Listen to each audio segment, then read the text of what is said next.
Hello အားလုံးပဲမင်္ဂလာပါမင်း YouTube channel ကနေပြန်လည်ကြိုဆိုပါရစေဒီနေ့ကတော့step by step skin care ကိုအတွက်ပေါ့နော်တနင်္လာနေ့လည်းဖြစ်တော့ဒီနေ့ညအနေလေးပြင်ပန်းနေရတယ်အသားရည်လေးကိုရှိရဲ့ပစ္စည်းလေးပါဝယ်ထားလေးဆိုတာလေးတွေနဲ့skin care ဖြစ်တယ်ပေါ့နော်အခုတော့လောလောဆယ်တော့နည်းနည်းလေး spa မှုလေးလုပ်ချင်လို့Christmas တုန်းဝယ်ထားတဲ့အမွေးဖြောင်းလိုက်လေးထုံးဖြစ်တယ်ဒါတော့ relaxing music လေးဖွင့်ပြီးတော့တယောက်တည်းနေတဲ့အချိန်လေးမှာကိုမိတိုင်းလေးပြီးတဲ့သဘောပါပဲလိုက်ခဲ့ကြပါအောင်ကြည့်ပေးကြပါအောင်ရှင်ဒါတော့စပင်အတွက်skin care လုပ်တဲ့အခါအမြဲတမ်းသုံးဖြစ်တယ်ပေါ့နော်ဒါလေး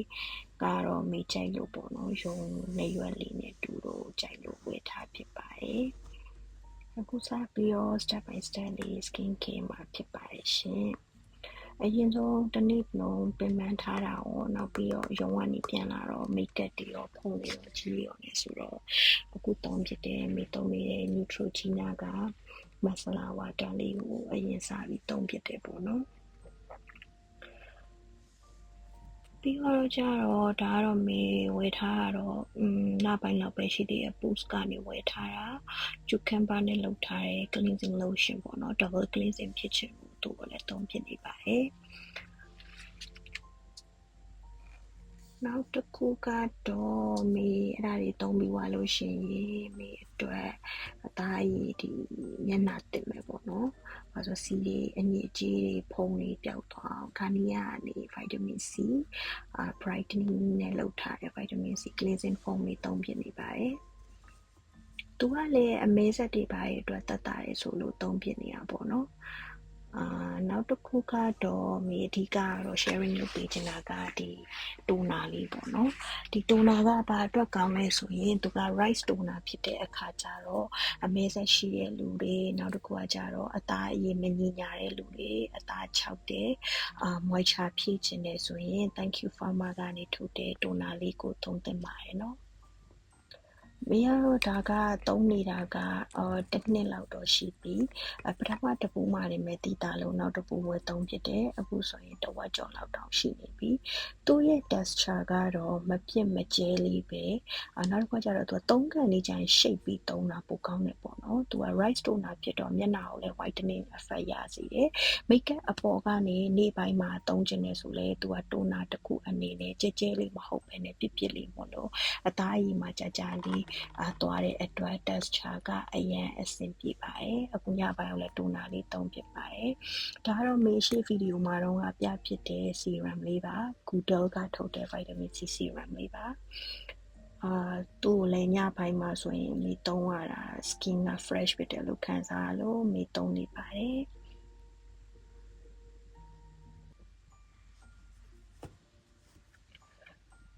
နောက်ထပ်တစ်ဆင့်အနေနဲ့ညပိုင်းကိုတော့မေ moisture ပေါ့နော်ဒီ moisture ဖြည့်အောင်လို့ soothing cream လေးသုံးနေပါတယ်ဒါကတော့ Clarix လို့ခေါ်မလားပေါ့နော်သူ့ကိုလည်းမေကြိုက်တယ်သုံးရတာလည်းအဆင်ပြေတယ်မေသားရည်အတွက်အဆင်ပြေတယ်လို့ခံစားရပါတယ်နောက်ပြီးတော့မေကဒီနေ့နည်းနည်းလေးပေါ့နော်ကွန်ပျူတာကြည့်ရလေးတွေများတယ်ရုံပိုင်းမှာသုံးတဲ့အတွက်မျက်လုံးအတွက်သုံးချင်တယ်ပေါ့နော်မေသုံးနေတဲ့ဒီ brand လေးကကြတော့ Miso လေးလို့ခေါ်တယ်သူက eye patch လို့ပြောမလားပေါ့နော်ဒီမျက်လုံးအောက်ဒီတို့မျက်ကွင်းညိုတာတက်တာတယ်နောက်တစ်ခုကကျတော့သူက marine နဲ့သူက vitamin C ပါတဲ့အတွက်ကြောင့်မလို့သူကရေဓာတ်အပြည့်အဝဖြည့်ပေးတယ်မျက်ကွင်းညိုတဲ့လူတွေအတွက်ကိုလည်းမေအဆင်ပြေတယ်လို့ခံစားရတယ်မေကတော့ကွန်ပျူတာကြည့်တာ3နာရီများတဲ့အတွက်မျက်လုံးနည်းနည်းလေးညောင်းနေတယ်ဒီနေ့နည်းနည်းလေးလည်း relax ဖြစ်ရှင်တဲ့အတွက်မေသုံးတဲ့ခါကတော့ဒီ Miso လေးကထုတ်တဲ့ Korea brand ပဲပေါ့နော်သူမေအမြဲတမ်းသုံးဖြစ်တယ်အခုသုံးဖြစ်တာဆိုရင်သူ သူကိုနှစ်ပူဒါကကြတော့သုံးပူမြောက် sorry သုံးပူမြောက်သုံးနေတာပထမနှစ်ပူမှာနေမယ်တည်တာတယ်မျက်လုံးအောက်ကအရေးအကြောင်းလေးတွေနောက်တစ်ခါကျတော့မျက်ကွင်းညိုတာအတွက်ပေါ့နော်သူကအဆင်ပြေတယ်အဲ့အတွက်မေဒီနေ့ညကိုလည်းဒါလေးနဲ့ relax လုပ်ချင်ပါတယ်သူကလေ jelly လိုလေးပဲတုံတုံအီလေးနောက်တစ်ခါကျတော့အထဲထဲမှာ serum တွေအများကြီးပါတဲ့အတွက်သုံးပေးတဲ့အခါကျရင်မျက်ကွင်းညိုတာတွေအရေးကြောင်းမျက်လုံးမှာအရေးကြောင်းဖြစ်နေတာမျိုးလေးတွေမျက်လုံးပင်ပန်းပြီးတော့အရန်ကိုမျက်ရိုးလေးတွေကိုက်နေတာတွေကအစားသက်သာတယ်လို့မြင်ခံစားရတယ်။အဲကြောင့်ဒီနေ့ညအဖိုးဒါလေးကိုသုံးဖြစ်ပါတယ်။တပူးမှလည်းအခု60ပါတယ်ဆိုတော့budget saving လည်းဖြစ်ပါတယ်။မေသုံးနေတာကတော့ဒီမီဆိုလီက green လေးရှိပါတယ်။တိုးချီမှာနောက်ထပ် collagen ဆိုပြီးပန်းရောင်လေးတစ်ခုထွက်တယ်။ပန်းရောင်လေးထွက်တယ်ဒါပေမဲ့မေကတော့ဒီအေးတဲ့ feeling လေးကိုလိုချင်လို့သူ့ကိုဒါလေးကိုသုံးပြီးတော့မေဒီနေ့ညကိုမျက်လုံးလေးကိုအနားပေးပြီးတော့နှစ်နှစ်ချိုက်ချိုက်အိပ်ပျော်ချင်လို့ပါအဲ့တော့မေအခုသုံးသွားတဲ့ step by step လေးတွေကတော့ဒီ product လေးတွေဖြစ်တယ်နောက်ဆုံးတစ်ခုကတော့မေနှာခမ်းကတော့နည်းနည်းလေးနှာခမ်းလေးတွေချောင်းနေလို့မေ lip sleeping mask လေးသုံးဖြစ်ပါတယ်သူကလည်း Cosrx ကပဲမေသုံးနေတာ